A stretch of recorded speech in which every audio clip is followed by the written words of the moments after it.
누군가가 여러분에게 갑자기 하나님이 누구셔요? 이렇게 묻는다면 여러분 어떻게 대답하시겠어요? 우리가 좀 생각도 해보고 또 어떻게 대답할까 정리도 해보고 할 텐데, 하나님을 정말 한마디로 즉각적으로 대답하는 사람들이 있는데 하나님을 경험한 사람들이죠. 아브라함에게 누군가가 하나님이 누구십니까? 이렇게 묻는다면 아브라함은 뭐 한참 생각할 것도 없이 여호와 이레, 준비하시는 하나님이셔요, 이렇게 대답할 거예요. 왜냐하면 이삭을 번제로 드릴 때에 하나님께서 이삭 대신에 번제할 순양을 준비하셨기 때문에 모리아산의 그 땅을 이 아브라함이 여호와 이레 이렇게 이름 붙였다는 거예요. 또 모세에게 누군가가 하나님이 누구십니까? 이렇게 묻는다면 모세는 뭐 주저함 없이 여호와 니시, 승리하시는 하나님, 이렇게 대답할 거란 말이죠. 모세는 아말렉과의 전투에서 자기가 손을 들면 이스라엘이 이기고 손을 내리면 아말렉이 이기고 하는 그 전투 현장에서 승리를 경험했는데, 이것은 우리의 싸움, 내가 잘해서도 아니고 여호수아가 잘해서도 아니고 하나님이 이기게 하셨구나 해서 그 여호와 니시, 이런 이름, 승리하는 깃발, 승리의 깃발, 이렇게 이름을 지었단 말이죠. 또 기드온에게 하나님이 누구십니까? 이렇게 묻는다면 기드온도 주저없이 여호와 샬롬 이렇게 대답해요. 하나님은 평강의 하나님이다. 왜냐하면 기드온이 하나님을 만났는데도 불구하고 자기가 여전히 살아있는 것을 보고 여호와 샬롬 이렇게 이름 지었단 말이죠. 그러면 오늘 본문을 기록한 사도 요한에게 하나님이 누구셔요? 이렇게 묻는다면 사도 요한도 주저함이 없이 하나님은 사랑이시다, 이렇게 말한단 말이죠. 그래서 사도 요한은 하나님에 대해서 분명하게 하나님은 사랑이시다, 이렇게 기록하고 있어요. 고백하고 있어요. 그러면 이 사도 요한이 요한복음을 기록한 목적이 뭐냐면 예수님이 누구신가 하는 거예요. 근데 예수님은 누구시냐면 하나님의 아들이다. 하나님의 아들은 누구냐면 하나님이시다. 이것을 알려주기 위해서 요한복음을 기록했는데, 그러면 예수님이 하나님이시라면, 하나님이 사랑이시라면 예수님은 사랑이다, 이런 말씀이 된단 말이죠. 그래서 이 사도 요한이 오늘 13장을 시작하면서 예수님이 어떻게 사랑이신지를 기록하고 있는데, 12장까지는 예수님께서 무리들에게, 많은 사람들에게 예수님이 누구신지에 대해서 알려주시고 가르쳐 주시는 것을 기록했다면, 이제 13장부터는 이제 제자들에게 예수님께서 사역하시고 제자들에게 말씀하시는 장면이 나오는데, 지금 이 13장 1절에 보면 유월절 전에 예수께서 자기가 세상을 떠나 아버지께로 돌아가실 때가 이른 줄 아셨다. 그런데 똑같은 내용을 3절도 기록하고 있어요. 저녁 먹는 중 예수는 아버지께서 모든 것을 자기 손에 맡기신 것과 또 자기가 하나님께로부터 오셨다가 하나님께로 돌아가실 것을 아셨다. 그러면 이제 아버지께로 돌아간다는 것은 뭐 이 세상을 떠난다는 거잖아요. 그러면 이 세상을 떠나기 전에 뭘 할 것인가? 스피노자는 내일 세상의 종말이 오면 나는 한 그루의 사과나무를 심겠다, 철학자다운 말을 했지만, 예수님은 세상을 떠나실 때 사과나무를 심은 것이 아니라 뭘 심었느냐면 사랑을 심으셨다는 거예요. 사랑을 심으셨다. 그래서 누구에게 이 사랑을 심으셨냐면 13장 1절에 보면 아버지께로 돌아가실 때가 이른 줄 아시고 세상에 있는 자기 사람들을 사랑하셨다. 그러니까 자기 사람들은 누구냐면 제자들이잖아요. 12제자에게 이 사랑을 심어주셨는데, 이 제자들이 어떤 제자들이냐면 아주 착한 제자들, 아주 말을 잘 듣는 제자들, 아주 똑똑한 제자들이 아니라, 예수님께서 이제 십자가를 지실 텐데 예수님의 죽으심은 아랑곳하지 않고 전혀 관심도 없고 뭐에만 관심이 있느냐면 어떻게 하면 내가 출세할 것인가, 온통 출세에만 관심이 있고 이 최후의 만찬 자리에서도 누가 높은 자리를 차지할 것인가를 다투는 제자들을 예수님이 어떻게 하냐면 사랑하셨다는 거야. 어떻게 사랑하셨냐면 끝까지 사랑하셨다. 자기 사람들을 사랑하시되 끝까지 사랑하셨다는 거야. 그러면 끝까지 사랑하셨다는 것은 뭐냐면 어느 날 갑자기 더 사랑하신 것이 아니라 처음부터 끝까지, 처음도 사랑으로 시작하셨고 마치는 것도 사랑으로 마치셨다는 거야. 그러니까 예수님의 사랑은 처음과 마지막이 똑같은 동일한 사랑이다, 이런 말씀인데, 어떤 분들이 그래요. 사랑의 유효기간이 얼마냐? 우리가 막 결혼하기 전에는 죽고 못 사는 사람들이 얼마나 저 사랑이 갈까 하면 뭐 호르몬을 연구하는 사람들은 그러더라고요. 사랑의 유효기간은 18개월에서 30개월 정도다. 생각보다 짧잖아요. 그 호르몬이 그때까지가 활발하게 분비된다는 거야. 그러면 30개월 이후는 뭐예요? 그냥 사랑 없이 그냥 사는 거다. 이렇게 말해요. TV 프로그램 가운데 젊은 남녀들요, 어떤 나이 든 분들도 나옵니다만 젊은 남녀가 이렇게 자기 짝을 찾는 그 프로그램이 있어요. 그러면 6명의 남자와 6명의 여자가 4박 5일 동안 한 곳에 머물면서 서로 이렇게 자기 짝을 찾는 그런 프로그램인데 4박 5일 동안 있으면서 보면 어떤 남자 어떤 여자에게는 두세 명의 남자 여자가 호감을 표현하는가 하면 어떤 사람은 한 명도 관심을 표하는 사람이 없어요. 그러니까 혼자 밥 먹었어요. 난 뭐 왕따요. 막 이렇게 하는 사람도 있는데 이 4박 5일의 마지막 시간이 뭐냐면 선택의 시간이 있어요. 선택의 시간이 있어가지고 남자 여섯, 여자 여섯 이렇게 서가지고 누구 선택하세요? 그러면 남자가 선택하면 이 선택받은 여자에게 물어봐요. 선택하겠습니까? 그러면 선택하겠습니다 해서 이 남자를 선택하면 커플이 되는 거야. 이제 그들이 뭐 결혼도 하고 뭐 사귀기도 하겠지만 그런데 이 선택의 시간에 놀라운 반전이 있더라고요. 어떤 반전이 있느냐면 4박 5일 동안 있으면서 저는 뭐 4박 5일 전체를 본 적은 없습니다만 4박 5일 동안 있으면서 서로 이 사람도 만나보고 저 사람도 만나보고 이 사람도 밥 먹어보고 이 사람도 대화해보고 차 마시고 그러면서 내 사랑일까? 나한테 맞는 사람일까? 하면서 이제 마음을 정하는 건데 마지막 선택의 시간에 두 여자가 한 남자를 선택하는 경우도 있고 두 남자가 한 여자를 선택하는 경우도 있어요. 그러면 4박 5일 동안 지켜본 사람들, 이 시청자들이나 아니면 사회자들이 볼 때는 저 남자는 이 여자를 선택하겠다. 이 여자는 저 남자를 선택하겠다 했는데 놀랍게도 4박 5일 동안 늘 관심을 가지고 사랑을 표현했던 그 남자가 전혀 엉뚱한 여자를 선택하는 경우가 있고 이 여자가 전혀 엉뚱한 남자를 선택하게 되는 반전이 있더라고요. 그래서 4박 5일 동안 있으면서 그럼 이건 사랑일까? 배신일까? 4박 5일 동안에도 마음이 이렇게 많이 변하는데 3년 동안 함께 지내면 관계가 더 좋아질까? 아니면 관계가 더 멀어질까? 좋아하게 될까? 미워하게 될까? 예수님이 그러셨어요. 12명의 제자들과 함께 3년을 지내시는 동안 제자들은 어떤지 모르지만 예수님의 마음은 한결같았다는 거예요. 이 제자들을 사랑하셨다. 그래서 그들을 사랑하셨는데 사도 요한은 예수님께서 그들을 사랑하신 한 가지 행위를 오늘 본문에 기록하고 있는 거예요. 예수님께서 저녁을 드신 후에 저녁을 잡수시던 자리에서 제자들의 발을 씻겨주기 시작하신 거예요. 그래서 그것이 사랑이구나 사도 요한이 알게 됐는데 사도 요한은 이 예수님께서 발을 씻겨주시는 장면이 너무 이 머릿속에 남아 있어서 아주 자세하게 다른 복음서 기자들은 기록하고 있지 않은 그 내용을 아주 상세하게 기록하고 있어요. 4절 보세요. 저녁 잡수던 자리에서 일어나 겉옷을 벗고 수건을 가져다가 허리에 두르시고 이에 대야에 물을 떠서 제자들의 발을 씻으시고 그 두르신 수건으로 닦기를 시작했다. 그러니까 이 과정을 저녁 잡수시다가 일어나서 겉옷을 벗으시고 수건을 가져다가 허리에 두르시고 또 대야에 물을 직접 떠서 제자들의 발을 씻으시고 물을 갖다 버리고 또 떠서 제자들의 발을 닦으시고 이 수건으로 발을 닦으시는 그 장면을 아주 세세하게 기록하고 있어요. 그러면서 이 제자들의 발을 씻다가 누구의 순서가 됐느냐면 베드로의 발을 씻길 순서가 됐어요. 베드로의 발을 씻길 때에 예수님께서 베드로까지 오실 때까지 베드로가 마지막이었는지 아니면 5번째였는지 베드로가 7번째였는지 그건 몰라요. 그런데 지금 이 베드로가 예수님께서 자신의 발을 씻기려고 할 때에 물어보는 거예요. 왜 주님 왜 내 발을 씻으세요? 이렇게 물어봐요. 근데 지금 앞에서 예수님께서 발을 씻겨준 제자들이 있잖아요.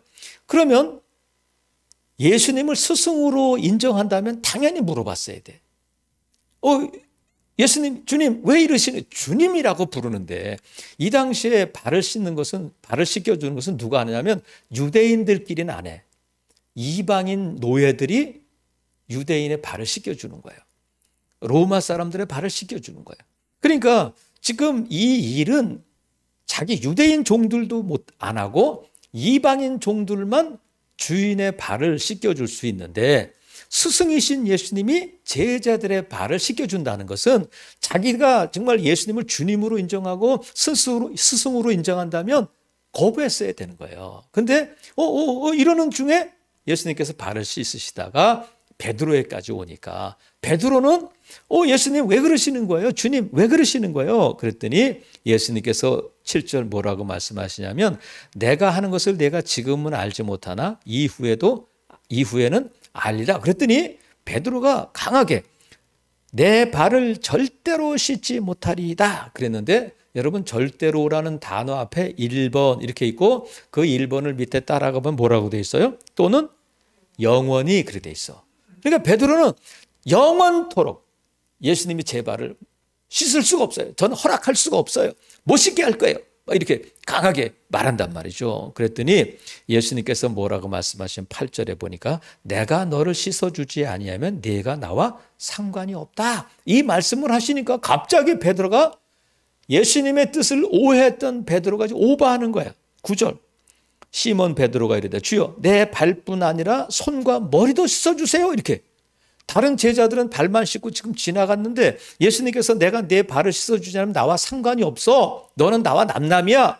이렇게 말씀하시니까 베드로가 갑자기 오버하면서 내 손과 머리도 씻어주세요 하고 손을 내밀고 머리를 내민단 말이죠. 그때 예수님께서 10절 이미 목욕한 자는 발밖에 씻을 필요가 없다. 온몸이 깨끗하다. 너희가 깨끗하나 다는 아니다. 이렇게 말씀하셨는데, 여기서 온몸이 깨끗하다고 하는 것은 지금 말씀으로 깨끗해졌다 뭐 이렇게 해석이 됩니다만, 온몸이 깨끗해졌다는 것은 뭐냐면 이미 너희는 구원받았어 이 말씀이에요. 구원받았는데 발을 씻는 것은 뭐냐면 날마다 발은 더러워지잖아요. 그죠? 구원받았음에도 불구하고 날마다 발은 더러워지고 날마다 발은 씻어야 돼. 이게 무슨 말씀이냐면 우리가 예수 그리스도를 믿고 구원받았지만 발은 씻어야 된다는 거야. 그것이 뭐냐면 날마다 우리가 세상 속에서 구원받은 자로 살지만 우리가 죄를 지을 때에 그 죄를 회개하고 씻김 받아야 된다는 거야.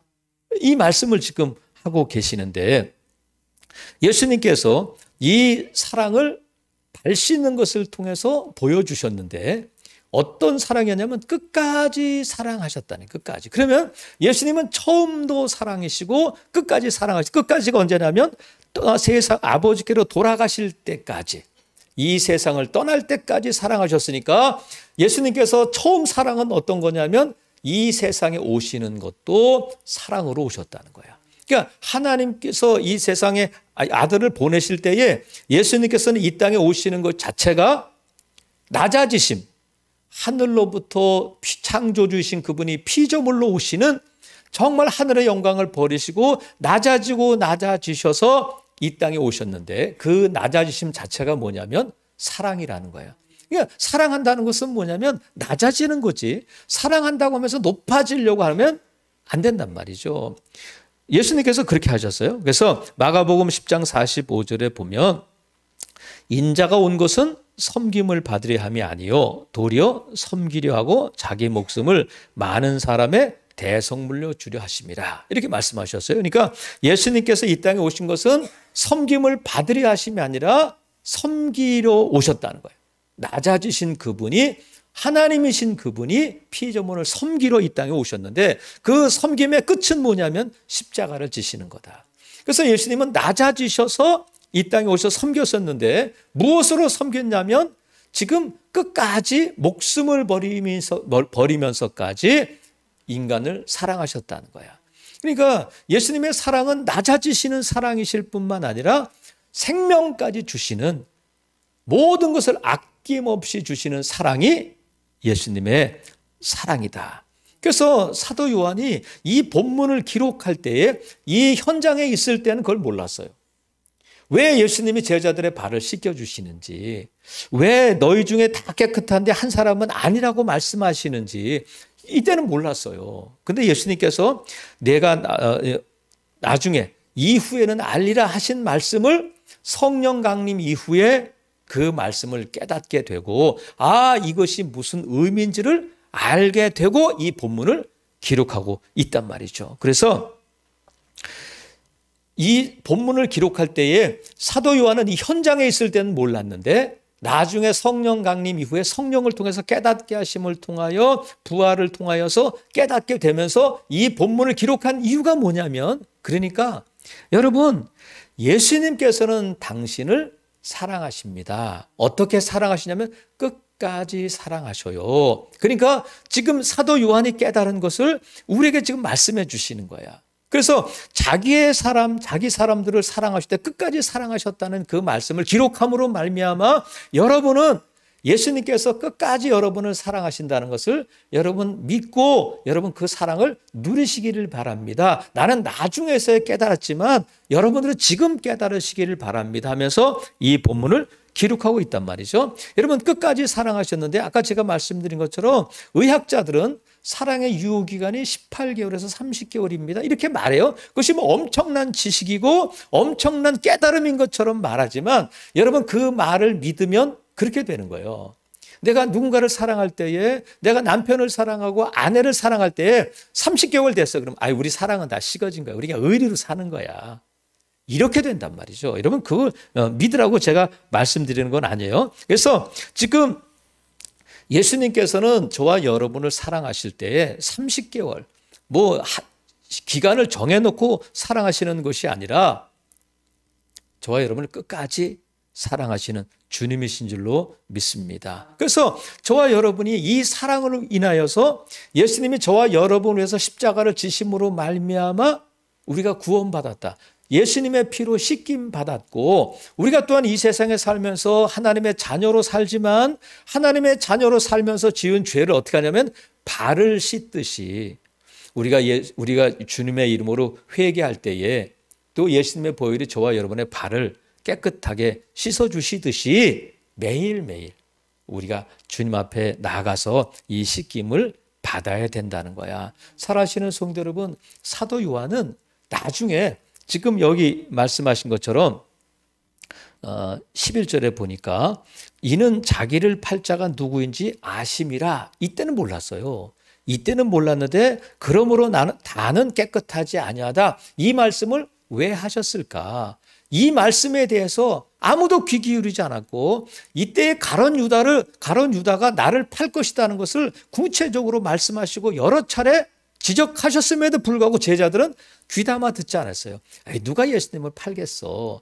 그런데 가룟 유다가 나중에 보니까 예수님을 팔더라는 거야.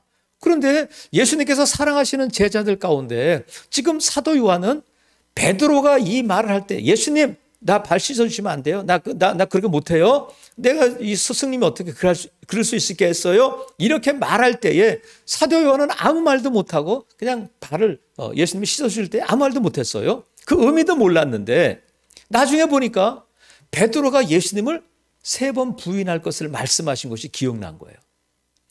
예수님께서 베드로가 예수님을 오해하고 예수님 앞에서 영원토록 발을 씻어주면 안 돼요. 다른 사람들이 다 도망가도 저는 예수님을 떠나지 않을 거예요. 그랬는데 내가 진실을 말하는데 오늘 밤 닭 울기 전에 네가 나를 3번 부인할 거다 하는 말씀을 통해서 그것이 이루어지는 것을 통해서 지금 예수님의 발을 씻길 수 있는 베드로가 앞으로 예수님을 3번 부인할 것을 아심에도 불구하고 사랑하시고 또 그의 발을 씻겨주셨다는 거예요. 이렇게 말귀를 못 알아듣고 예수님의 죽으심에 대해서 내가 고민하여 죽게 생겼다 말씀하셨음에도 불구하고 잠을 자고 있는 제자들을 예수님이 사랑하신다는 거야. 용납하시고 품어주시고 기다려주시는 예수님의 사랑이다. 그리고 심지어는 가룟 유다가 지금 예수님을 팔아버릴 것을 알고 가룟 유다를 통해서 제사장들에게 팔려갈 것을 아시면서도 가룟 유다 넌 빠져. 이르시지 않고 끝까지 그 가룟 유다의 발도 씻겨주셨다는 거야. 사랑하시는 성도 여러분, 정말 사랑받을 자격이 없는 제자들을 사랑하신 예수님, 끝까지 사랑하신 예수님이 정말 여러분은 베드로보다 나은 것이 있어요? 사도 요한보다 대단한 것이 있어요? 마태보다 더 열심히 있어요? 하지만 자격 없는 나, 사랑받을 자격이 없는 나를 예수님께서 사랑하셨고 저와 여러분을 구원하시기 위해서 십자가에 못 박히심으로 그 사랑을 확인시켜 주신 줄로 믿습니다. 그래서 그 피로 씻김 받고 저와 여러분이 구원을 받았단 말이죠. 누군가가 하나님이 누구십니까? 이렇게 물어볼 때에 아브라함, 모세, 기드온이, 사도 요한이 대답하는 것처럼 우리도 대답할 수가 있는데 누군가가 당신은 누구예요? 그럼 하나님에 대해서는 여호와 이래요. 여호와 샬롬이에요. 여호와 니시예요. 하나님은 사랑이셔. 이렇게 대답했다고 쳐요. 그럼 당신은 누굽니까? 물어본다면 사도 요한은 누군가가 여러분에게 당신은 누굽니까? 물어보시면 여러분 주저하지 마세요. 여러분 생각하지 마세요. 그냥 바로 대답하시면 돼요. 어떻게 대답하느냐면 나는 예수님이 끝까지 사랑하시는 자입니다. 이렇게 대답하라는 거야. 그러니까 저와 여러분은 예수님의 사랑을 입었는데 18개월 동안 사랑받은 자가 아니라 30개월 사랑받은 자가 아니라 4박 5일 동안 사랑받은 자가 아니라 태초전에 저와 여러분을 택하시고 사랑하셔서 예수님의 피로 값주고 사신 구원받은 자일 뿐만 아니라 끝까지 예수님께서 저와 여러분을 사랑하시고 그 사랑을 받은 자가 나임을 분명하게 고백해야 된다는 거예요. 이 사랑을 믿고 이 사랑을 받아들이고 이 사랑을 누리는 자가 되도록 지금 오늘 이 본문을 기록하고 있단 말이죠. 그래서 예수님께서 우리가 생각할 때는 아유 나 같은 거를 뭐 나마저도 나만 사랑한 게 아니잖아. 근데 여러분 정말이에요. 예수님은 나 같은 걸 사랑해 주셨어요. 그리고 나를 100% 사랑해 주셨어요. 100%를 나눠서 0.5%씩 1%씩 주신 사랑이 아니라 그 사랑은 나에게 대한 100% 사랑이고 예수님의 십자가를 지신 것은 100% 나 때문임을 믿을 때 그 사랑이 나를 향한 사랑이 된단 말이죠. 그래서 이 사랑을 믿고 받아들이고 누리시는 복된 성도들 되시기를 주님의 이름으로 축복합니다. 그래서 이 사랑을 믿는다면 내가 비록 예수님을 사도 베드로처럼 부인할 때도 있어요. 내가 예수님과 가깝지 못하고 내가 예수님의 말씀대로 순종하지 못하고 예수님의 향기를 드러내지 못하고 예수님의 이름을 높이지 못하고 예수님과 전혀 상관없는 삶을 살 때가 얼마나 많아요.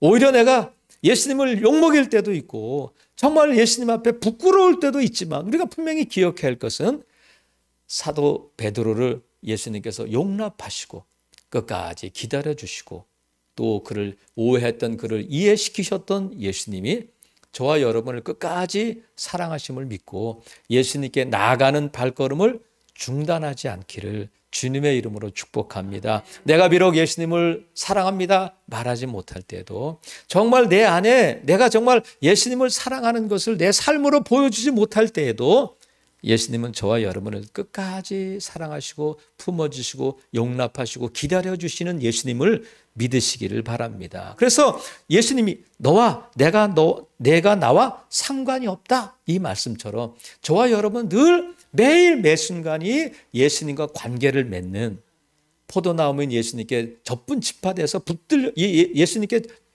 붙어있는 저와 여러분이 되어야 될 줄로 믿습니다. 그래서 하나님의 부르심에는 후회하심이 없어요. 예수님 우리를 사랑하실 때에 처음부터 끝까지 사랑하셨기 때문에 우리에 대한 사랑을 취소하거나 우리에 대한 사랑을 후회하시거나 우리에 대한 사랑을 주저하거나 망설이신 적이 없는 줄로 믿습니다. 그래서 여러분 1절 보세요. 6월절 전에 예수께서 자기가 세상을 떠나 아버지께로 돌아가실 때가 됐다. 그런데 3절에 보니까 저녁 먹는 중 예수는 아버지께서 모든 것을 자기 손에 맡기셨다. 그걸 아셨다는 거예요. 하나님께서 예수님에게 모든 권한을 주셨는데 예수님은 하나님이 주신 그 권한을 어디에 쓰고 계시냐면 제자들을 사랑하는데 그 권한을 사용하고 계시다는 거예요. 사랑하시는 성도 여러분, 저와 여러분이 예수님은 이 세상 떠날 때에 사랑을 심고 가셨고 사랑을 남기셨어요. 그 사랑이 저와 여러분을 하나님의 자녀 되게 하셨는데, 여러분 이 사랑을 받은 자로서 우리도 이 세상에 무엇을 남기는 자가 될 것인가?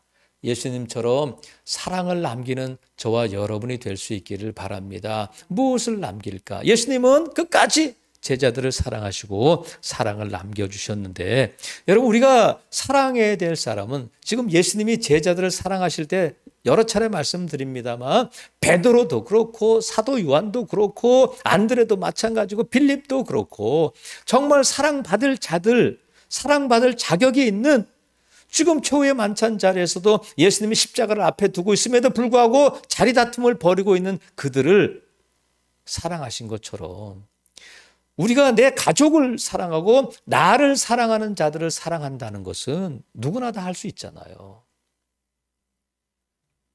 우리가 부모가 자식들을 일방적으로 사랑하지만 그 사랑을 후회하진 않아요. 우리 주님도 그러셨어요. 하지만 우리 주님은 정말 사랑받을 자격이 없는 자들을 사랑해 주셨고 그게 난데, 여러분 우리가 사랑을 남겨야 될 자들은 나를 사랑하고 나에게 잘해주고 나에게 호의를 베푸는 자들이 아니라, 어떤 때는 나를 거부하고, 또 어떤 때는 나를 나쁘게 말하고, 어떤 때는 나를 오해하고, 어떤 때는 나를 미워하는 자들에게 사랑을 남길 수 있어야 된다. 그럴 때에 그 사람이 어떻게 변하고 어떻게 그 사랑을 받든지 상관없이 저와 여러분이 심은 사랑은 남게 되고 그 사랑이 싹이 나게 되고 열매가 맺게 될 줄로 믿습니다. 아무쪼록 예수님의 끝까지 사랑하시는 이 사랑받은 자로서 이 세상에 사랑을 남기고 가는 복된 성도들 되시기를 주님의 이름으로 축복합니다. 아멘.